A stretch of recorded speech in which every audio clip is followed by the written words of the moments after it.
Hello dear student, कैसे हैं आप लोग। उम्मीद करते हैं बहुत अच्छे होंगे। आइए हम लोग शुरू करते हैं। भारत में राष्ट्रीय आंदोलन टॉपिक इंटरमीडिएट इतिहास विषय के यूपी बोर्ड का सिलेबस है, इसको हम लोग आज सीखते हैं। तो जो राष्ट्रीय आंदोलन हुआ है, इसमें राष्ट्रीय या राष्ट्रवाद जो शब्द है इसको जानते हैं। राष्ट्रवाद वह होता है जो व्यक्तियों में देश के प्रति स्नेह, प्रेम, त्याग, बलिदान की भावना को विकसित करने का प्रेरणा देता है विचार, उसी को राष्ट्रवाद कहते हैं। तो जो भारत में राष्ट्रवाद या राष्ट्रीय आंदोलन का उत्थान हुआ है, विकास हुआ है, उसके उदय के पीछे अनेकों कारण हैं। उन अनेक कारणों में सबसे पहला कारण है विदेशी आधिपत्य का परिणाम। तो जो विदेशी आधिपत्य मतलब भारत में ईस्ट इंडिया कंपनी जो ब्रिटेन की स्थापित हुई शासन सत्ता में, उसका दुष्परिणाम हुआ कि भारतीयों को अनेकों समस्याओं से जूझना पड़ा, चाहे वो सामाजिक मोर्चा हो, आर्थिक मोर्चा हो या राजनीतिक पृष्ठभूमि में हो। किसी भी परिप्रेक्ष्य में देखेंगे तो भारतीयों का शोषण हो रहा था, भारतीयों का अधिकारों का हनन हो रहा था। इसी की प्रतिक्रिया के स्वरूप भारतीयों में अपने राष्ट्र के प्रति प्रेम भाव जागा और ये आंदोलन जो है चला। दूसरी चीज़ है, भारतीयों में जो जागरूकता आई उसके पीछे जो कारण है वह है फ्रांसीसी क्रांति का प्रभाव। फ्रांसीसी क्रांति 14 जुलाई कब हुई थी? 14 जुलाई 1789 में। इस फ्रांसीसी क्रांति ने न केवल यूरोप को प्रभावित किया बल्कि धीरे धीरे फ्रांसीसी क्रांति के समानता, स्वतंत्रता के विचार, राष्ट्रवाद का विचार पूरे यूरोप में फैला, बल्कि भारत तक भी छन करके पहुंचा। और जब भारत में पहुंचा यह राष्ट्रवाद का विचार तो भारतीयों भी अपने देश के प्रति राष्ट्र प्रेम जागा। वे राष्ट्र की जो आज़ादी है उसके लिए लड़ाई छेड़ा या जंग छेड़ दिया। उसमें जो है 1857 की क्रांति सबसे प्रमुख रूप से मानी जाती है। उसके बाद क्रमागत अहिंसात्मक आंदोलन जो चलाए गए राष्ट्रवाद में वह आते हैं। तो यह फ्रांसीसी क्रांति का प्रभाव भी भारत में राष्ट्रीय आंदोलन के उदय या राष्ट्रवाद के उदय का कारण माना जाता है। तीसरा महत्वपूर्ण कारण है पाश्चात्य शिक्षा। भारत में जब अंग्रेज आए तो उन्हें शासन प्रशासन चलाने में भारतीयों की सहभागिता अति आवश्यक थी, लेकिन भारतीय अपनी मातृभाषा के अलावा विदेशी भाषा का ज्ञान नहीं था। इसीलिए अंग्रेजों ने अपने प्रशासन शासन को चलाने के लिए भारतीयों को अपने अंग के रूप में उदय विकसित करने के लिए भारत में पश्चिमी नमूने पर शिक्षा व्यवस्था की नींव डाला। सबसे पहले 1813 में एक अधिनियम पारित किया गया। 1 लाख रुपया भारत में शिक्षा के विकास के लिए अंग्रेजों ने रखा। बाद में इसी 1 लाख रुपये को खर्चा करने के लिए कमेटी गठित हुई जो है लॉर्ड विलियम बेंटिंक के समय लॉर्ड मैकाले के नेतृत्व में। उस कमेटी ने निर्णय दिया कि भारत में भारतीयों की शिक्षा के विकास के लिए अंग्रेजी भाषा में शिक्षा व्यवस्था की स्थापना की जाए, जिसका राजा राम मोहन जैसे प्रबुद्ध भारतीयों ने भी जो है महत्वपूर्ण भूमिका निभाया, उसका समर्थन दिया। लॉर्ड मैकाले के नेतृत्व में भारत में अंग्रेजी शिक्षा व्यवस्था की नींव पड़ी, या कह सकते हैं लॉर्ड मैकाले ही भारत में आधुनिक शिक्षा का जन्मदाता माना जाता है।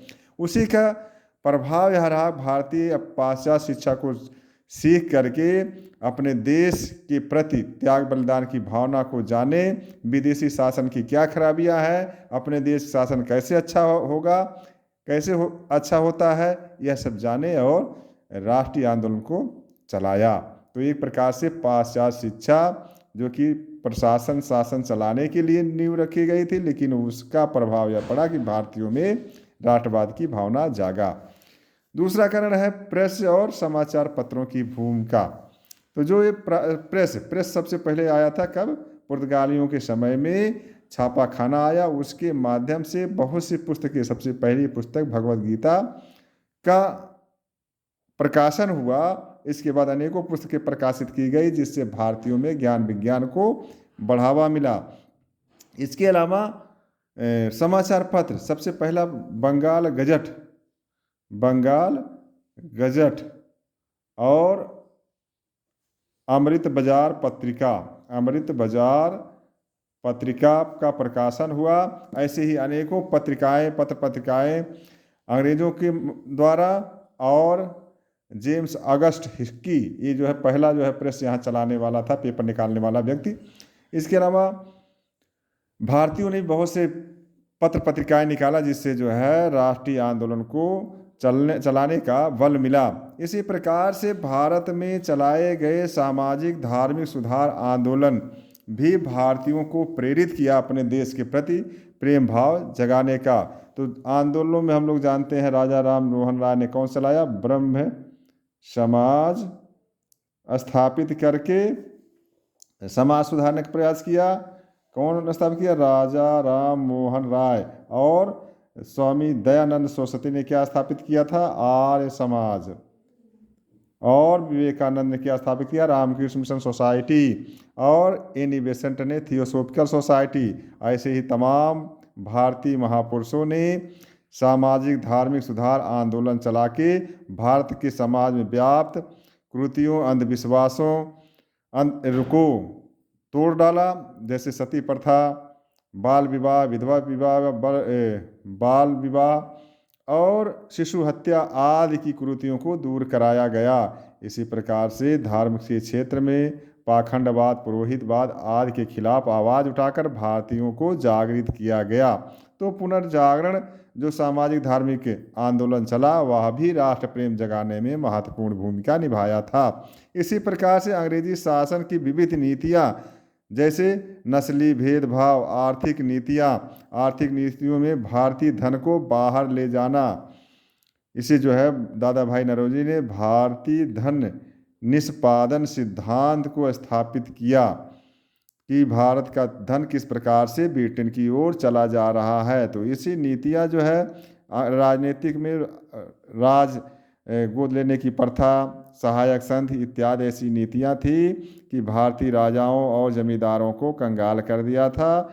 इस प्रकार की नीतियों ने भी अंग्रेजी शासन की जो थी वह भी राष्ट्रवाद को प्रेरित करने का एक कारण बन सकी। इसमें लॉर्ड कर्जन की जो है बंगभंग भी जो है माना जा सकता है। इसी प्रकार से एक और कारण है परिवहन और संचार से के साधनों का विकास भी भारत के राष्ट्रवाद के विकास में महत्वपूर्ण भूमिका निभाया। परिवहन के साधनों में पहले जल मार्ग, थल मार्ग था, लेकिन लॉर्ड डलहौजी के समय क्या स्थापित हो गया, 1853 में 1854 ईस्वी में क्या स्थापित हुआ, रेल। कहाँ से चला था, मुंबई और थाने के बीच में रेलवे पहली चली। इसी प्रकार से डाक सेवा किसके समय में, डलहौजी।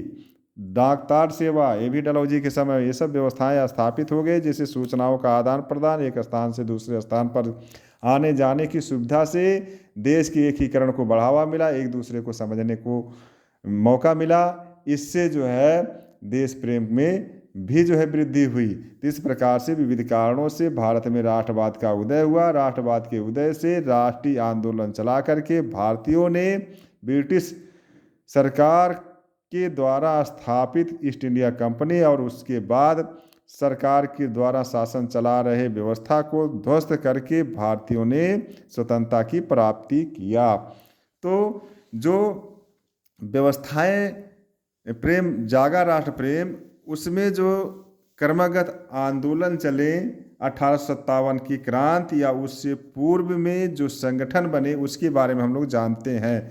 तो भारतीय राष्ट्रीय कांग्रेस की स्थापना से पूर्व भारत में अनेकों राजनीतिक संगठन बने, जैसे बंग भाषा प्रकाशक समिति का गठन किया गया। 1836 में पहला संगठन यह बना था। इसी प्रकार राजनीतिक तौर पर जमींदारी एसोसिएशन, जिसे लैंड होल्डर सोसाइटी भी कहते हैं, इसकी स्थापना द्वारिकानाथ टैगोर, प्रशांत कुमार ठाकुर, राधाकांत देव ने 1838 में किया था। इसका मुख्य उद्देश्य जमींदारों के हितों की रक्षा करना और सरकार से वार्ता करना। इसी प्रकार से तीसरी जो संगठन बना वह बंगाल ब्रिटिश इंडिया सोसाइटी, जिसकी स्थापना 1843 में हुई थी।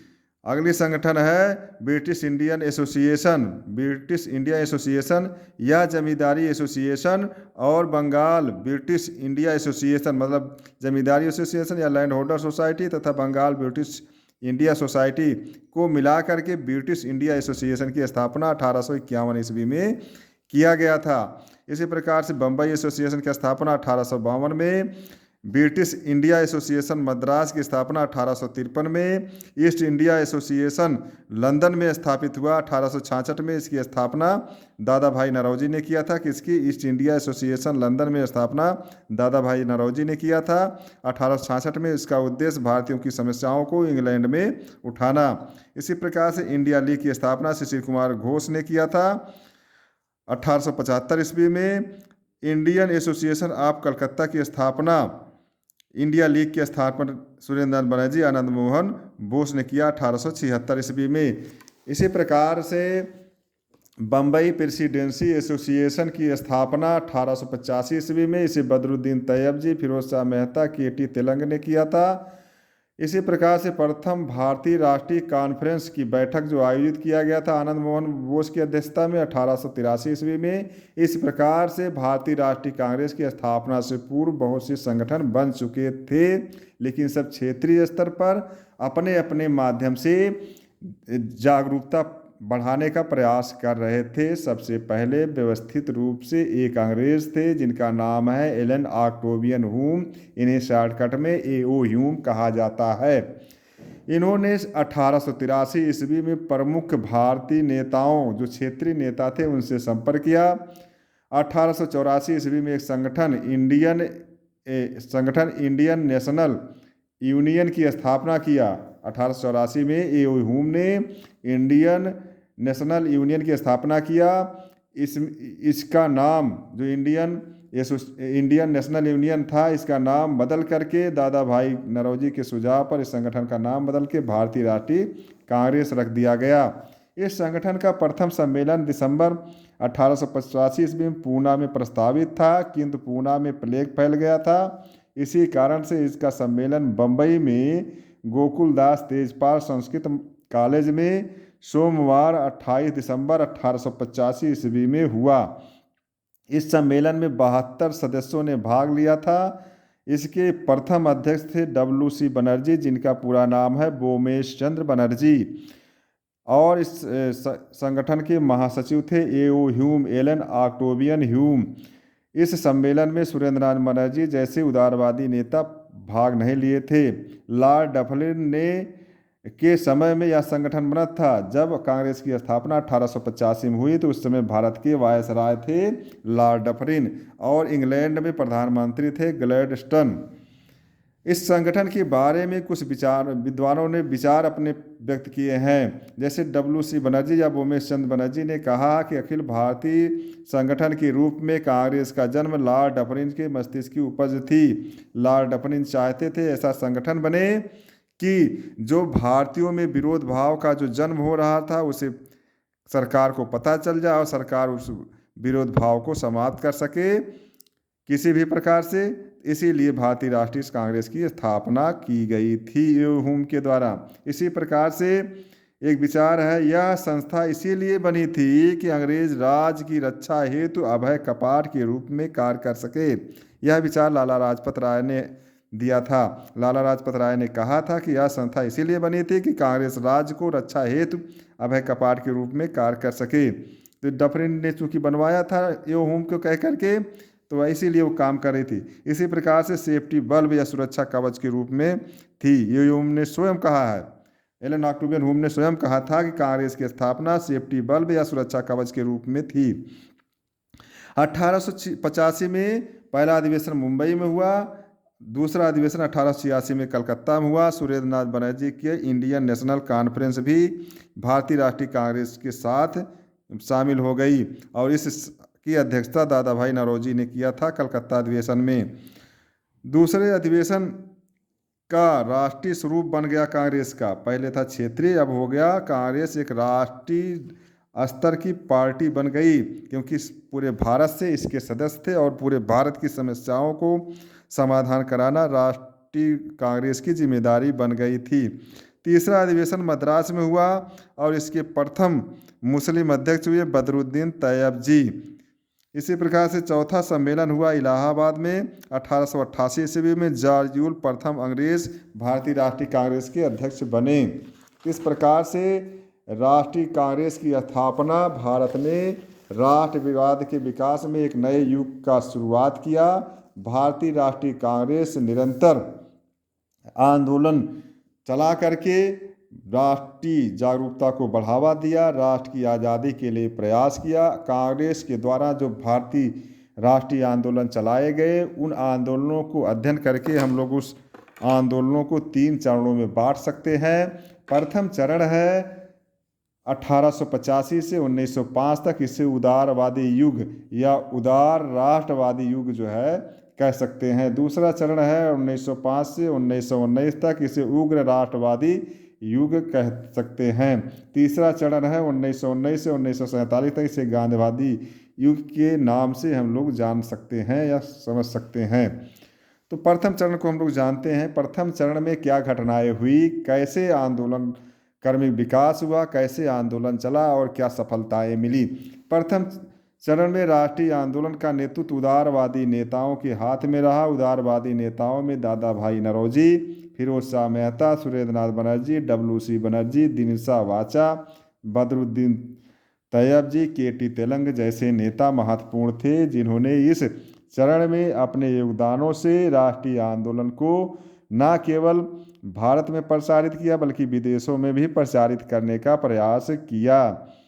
इन उदारवादी नेताओं ने इंडिया नामक एक मुख्य पत्र प्रकाशित कराया। इसी में अपने विचारों को जनता के बीच प्रसारित करते थे। उदारवादियों ने मुख्य उद्देश्य स्थापित किया। पहला उद्देश्य इनका था कि जनता के बीच राष्ट्रीय भावना को जागृत करना। अपने कार्यों द्वारा, पत्रों के द्वारा, पत्रिकाओं के द्वारा, विभिन्न कार्यक्रमों के द्वारा राष्ट्रीय भावना को लोगों में जगाया। यह पहला उद्देश्य था जो है। दूसरा उद्देश्य था सरकार से प्रार्थना पत्र आदि के माध्यम से जनता की बात को रखना। इस प्रक्रिया में भारतीय राष्ट्रीय कांग्रेस के उदारवादी नेताओं ने 3P का सहारा लिया। 3P का मतलब होता है प्रेयर, प्रार्थना करना, जनता की बात के लिए सरकार से प्रार्थना करना। दूसरा P का है पिटीशन, याचिका देना कि हमारे लिए समस्या है, यह काम सरकार प्राथमिकता तौर पर करने का कृपा करे। तीसरा है प्रोटेस्ट मतलब विरोध करना। यदि प्रार्थना देने पर, याचिका देने पर काम ना हो तो सरकार की नीतियों का विरोध प्रदर्शन करना। ये 3P है जिसमें उदारवादी नेताओं ने इसको प्रमुखता के तौर पर रख करके प्रयास किया और इन्हीं प्रयासों का नतीजा रहा कि भारतीय राष्ट्रीय कांग्रेस एक ही साल में राष्ट्र की पार्टी हो गई। तीसरा है प्रशासन और सरकार में जनता की भागीदारी को बढ़ाने के लिए प्रयास करना। चौथा है सरकार की रक्षा व्यय में कटौती करे, इसको समय समय पर मांग करते रहें। तो उदारवादी नेताओं का ही प्रयास रहा कि उसका कुछ परिणाम निकल करके सामने आया। पहला कि भारतीय परिषद अधिनियम 1892 में केंद्रीय और प्रांतीय विधान परिषदों का विस्तार हुआ और इसमें भारतीयों को प्रतिनिधित्व दिया गया। साथ ही बजट पर और वित्तीय मामलों पर प्रश्न पूछने का अधिकार भी भारतीयों को दिया गया। इसी प्रकार 1886 में लोक सेवा आयोग का गठन हुआ, जिसके अधीन भारत और इंग्लैंड में अब एक साथ ICS की परीक्षा आयोजित की जाएगी। इसके लिए बेल्बाई कमीशन का गठन हुआ कि क्या योग्यता रहेगी, शैक्षिक योग्यता, कितनी उम्र रहेगी और कब कब परीक्षाएं होगी, कौन लोग भाग ले सकते हैं। यही बेल्बाई आयोग ने अपनी रिपोर्ट में दिया। इसके बाद भारत में भी परीक्षाएं आयोजित हुई। इंग्लैंड में तो होती ही थी, एक साथ ICS की परीक्षाएं होने लगी और बहुत से भारतीय ICS परीक्षा पास करके पहली बार IAS अधिकारी बने और सरकार में सेवा दे करके जनता में भी अपना प्रभाव स्थापित किया। इस प्रकार से राष्ट्रीय आंदोलन के प्रथम चरण में उदारवादी नेताओं के प्रयासों स्वरूप जनता में राष्ट्रवाद की भावना जागी। प्रिय छात्र, अब अगले वीडियो में हम लोग द्वितीय चरण और तृतीय चरण को पढ़ेंगे। आप भी लोग इस वीडियो को पढ़ें, जो कि परीक्षा की दृष्टि से बहुत ही महत्वपूर्ण है, और अपने भाषा शैली में लिखें और छोटे बड़े प्रश्न इस पर बन सकते हैं। Thank you, best of luck.